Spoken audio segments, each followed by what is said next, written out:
আমি আছি এখন কুমারঘাট। আমি সরি গাইস, আমি এখন আছি ট্রেনে, যাচ্ছি হচ্ছে ত্রিপুরার বাইরে। আজকে ট্রেনে এত ভিড় যে জেনারেল স্লিপার এসি কোনো সিট খালি নেই, সব বুকিং হয়ে গেছে।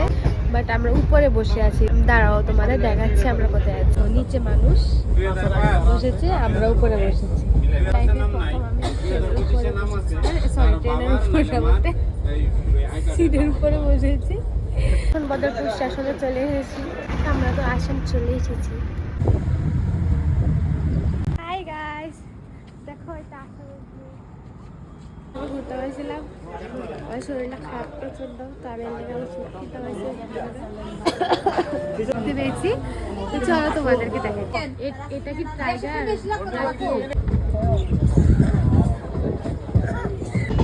Guys, this is the view.